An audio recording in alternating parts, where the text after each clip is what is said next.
6 downsides to low-carb diets, and their solutions. While there's no denying the success of many low-carb diets, they're not without their issues. It is not unusual to find that first-timers experience a range of unfortunate side effects when they significantly cut carbohydrates from their diet, or eliminate them altogether. 1. Fatigue. The switch from using consumed glucose as an energy source to fat-based metabolism can take time, during which some people find themselves more tired or irritable than normal. Sadly, there are no easy solutions to this situation, and very few ways to speed up the body's fat-adaption process. That said, it makes sense to commence a low-carb diet on the weekend if possible, giving you a few days grace before you need to go back to work. Some dieters also claim that increased fluid intake during this period can lessen the feeling of fatigue, while exercise seems to speed up the process, forcing the body to turn to fat metabolism for the energy needed. 2. Constipation. Fiber in our diets normally eases the movement of food through the gut, keeping our digestive systems firing on all cylinders. The fact that most low-carb diets often eliminate, or significantly reduce, this element means that uncomfortable constipation can be experienced as a result. Fortunately, this tends to be one of the easier problems to solve.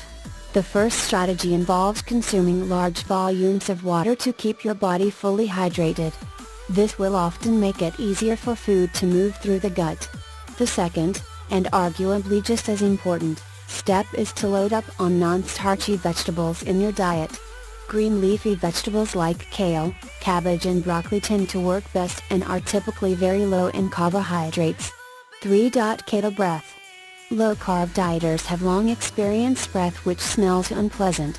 Often known as keto breath, when the body goes into fat metabolism, chemicals known as ketones are given off.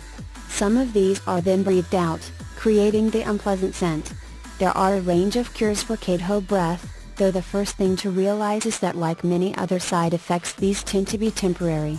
In the meantime, ensure you are consuming enough fluids and up your oral hygiene routine to ensure you are regularly brushing, flossing and using an antibacterial mouthwash. If necessary, purchase a minty fresh breath spray to carry with you during the transition phase. 4. Sweet tooth. It's a sad fact that most sweet foods are high in carbohydrates, meaning that they need to be given up when on such a diet. Now, to be clear, this is far from a physical issue, and is more one of self-discipline. That said, if you have a sweet tooth, then adjusting to life without candy can be tough.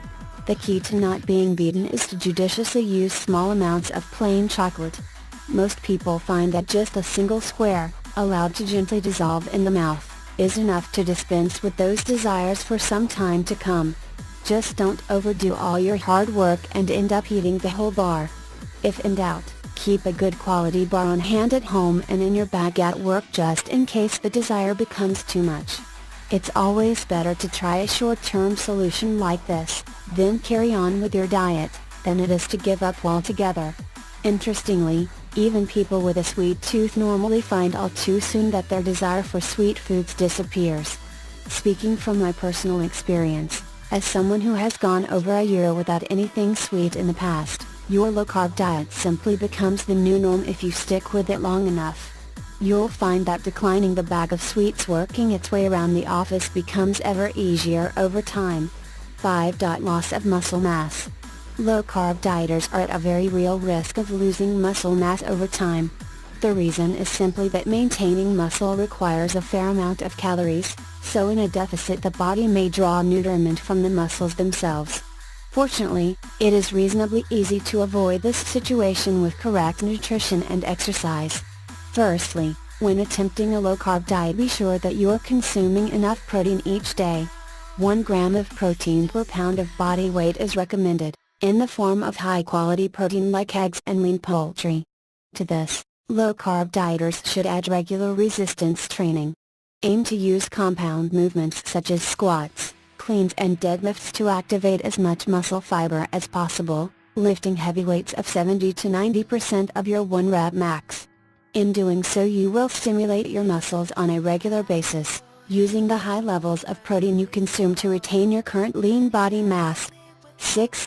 Kidney stones. You might be surprised to hear that ultra-low-carb diets have been used in the medical profession for years, as they have been shown to improve seizures. One of the regularly noted side effects among doctors is the increased chance of contracting kidney stones while on such a diet. The reason for such a condition seems to be that the kidneys often struggle to properly pass mineral deposits, due to a lack of hydration. The recommended solution is to ensure that you are consuming plenty of water each and every day, even if you don't feel thirsty.